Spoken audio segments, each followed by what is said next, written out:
Olha o que vai acontecer na história da Letícia. Presta atenção. Criança cuidando de criança. Letícia teve que trabalhar como babá desde muito pequenininha. Para se ter uma ideia, às vezes ela cuidava de crianças ainda maiores que ela.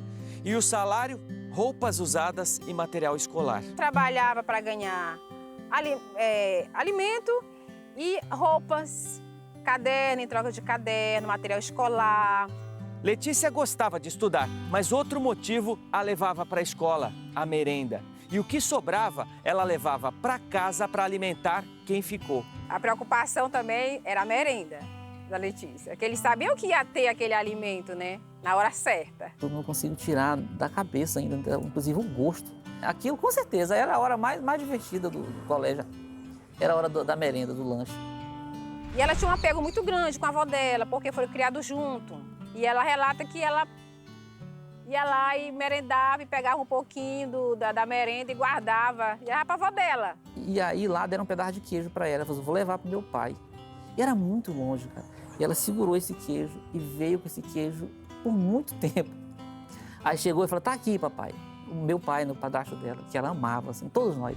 Em 1997, o padrasto e a mãe de Letícia vieram tentar a vida aqui em Macapá, capital do Amapá. Chegaram por esse colosso, o rio Amazonas. Surgiu assim uma conversa muito extensa, né? Que Macapá estava muito de serviço, que estava bobando de dinheiro naquela época, né? Com perspectiva de melhoras, né? Alguém disse, olha, Amapá é bom e todo mundo embarcou, porque Altamira era um local muito pobre. A Letícia veio um ano depois e encontrou a família dela vivendo num barraco de lona e papelão e sobrevivendo da venda de salgados e sorvetes. Eu não lembro se ela tinha piso, se era chão batido. Eram 2 cômodos, mas só tinha uma porta. Para entrar, tinha algo que seria uma sala, cozinha, tudo junto, e dividido assim como parede de tábua. Do outro lado era o quarto, que dormia todo mundo junto.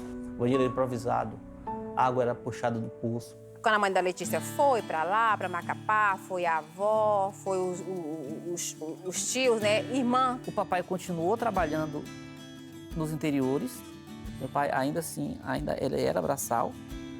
E a Aldenora continuou trabalhando de doméstico na casa dos outros. Porém, com uma diferença. Aqui se pagava melhor. Que fase é essa da tua vida, né? Você, uma criança, trabalhava cuidando de outras crianças em troca de caderno, de roupa, de doação. Não tinha salário, não tinha dinheiro, não tinha... Sim, Rodrigo, naquela época as pessoas viam a situação financeira da família, se aproveitavam disso, contratavam as crianças para trabalhar e, em troca de caderno, falavam que iam dar roupas e as roupas eram roupas usadas, davam roupa dos filhos para a gente vestir. E na escola você precisava ir para estudar, claro, Sim. mas também para matar a fome. Sim, na escola eu e o meu irmão aproveitava para comer. Às vezes era o único lanche que a gente tinha no dia. E quando vocês foram para Macapá, vocês moraram num barracão, numa invasão de terra. Sim. De lona? Sim, lá em Altamira teve um período que estava desaparecendo muita criança para retirada de órgãos e a minha mãe resolveu ir para Macapá. Quando nós chegamos lá em Macapá, não tínhamos onde morar e fomos morar em uma área de mata, de invasão. E a minha mãe com meu pai fizeram uma casa que era feita de papelão e coberta de lona.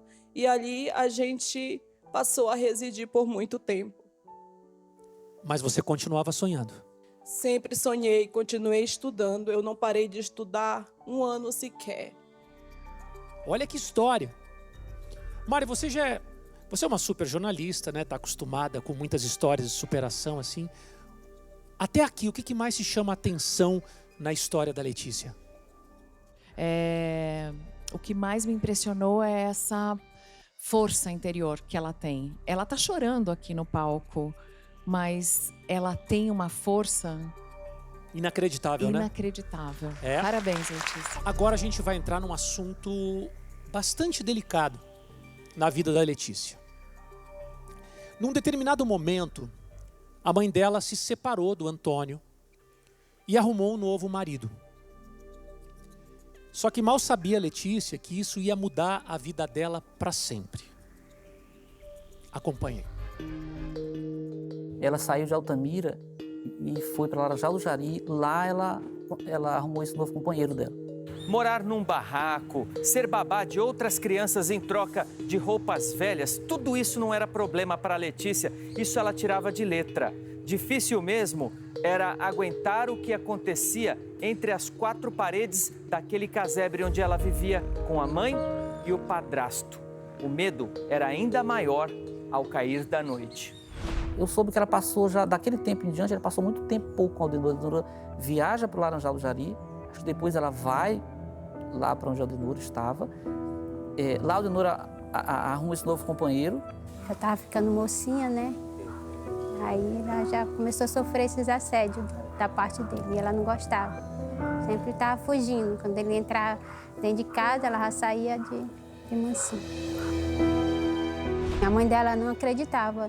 A mãe dela tinha um amor assim, cego, sei lá, porque ela nunca acreditou mesmo, não. Mas todo esse assédio aconteceu, ela sempre comentava comigo. Eu vim saber desses casos que ela conta já depois de tudo acontecido. A Letícia me contou depois, já bem adulta mesmo, já me contou já depois de muito tempo. Só falar pra mim, eu também nunca comentei com ninguém, porque era algo mais privado dela, né? Da intimidade dela. Então, eu nunca comentei com ninguém, né? Ela demonstrou que ainda não tinha, assim, superado. Estava superando, né? Superando. Aos 13 anos, Letícia já conhecia todo tipo de sofrimento, abuso, preconceito. Quando finalmente ela começou a trabalhar para uma família que a valorizava, esse período durou pouco, a família se mudou e ela teve que voltar para aquele barraco de terríveis lembranças.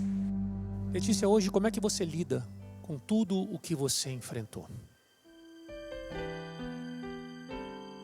Rodrigo,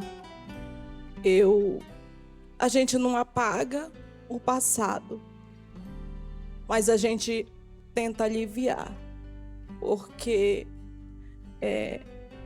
o pior período na minha vida foram esses abusos.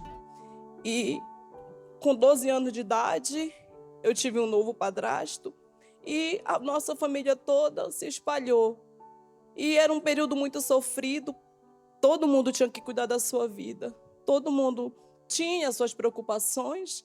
A minha avó estava doente, tinha filhas adolescentes também, e eu não conseguia achar socorro naquele período.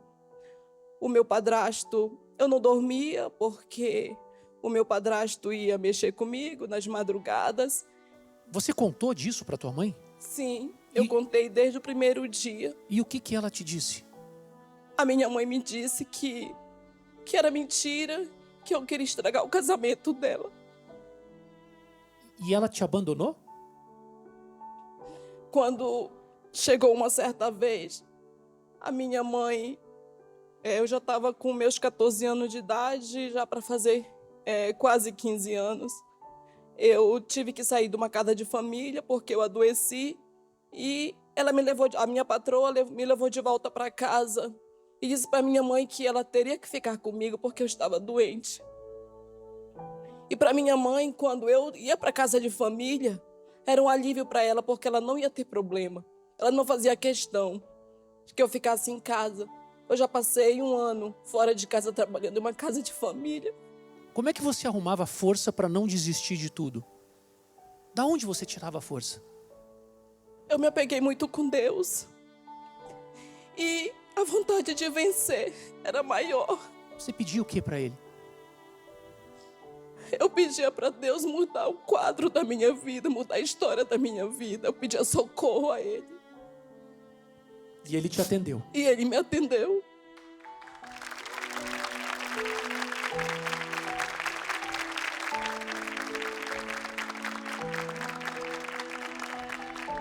Hoje, dentro de mim, eu já superei. E a minha mãe simplesmente falou assim: minha filha, eu vou sair para denunciar ele. Quando eu voltar, a gente vai embora. A minha mãe fugiu com ele. E eu fiquei sozinha, numa invasão, num bairro lá em Macapá. esse foi o momento mais difícil da tua vida? Sim, de todas as situações que eu passei, o momento mais difícil da minha vida foi ser abandonada pela minha mãe. E isso, sabe, gente, pode chocar, mas isso acontece todos os dias.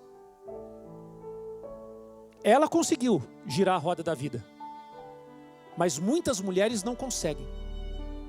Que sirva de alerta.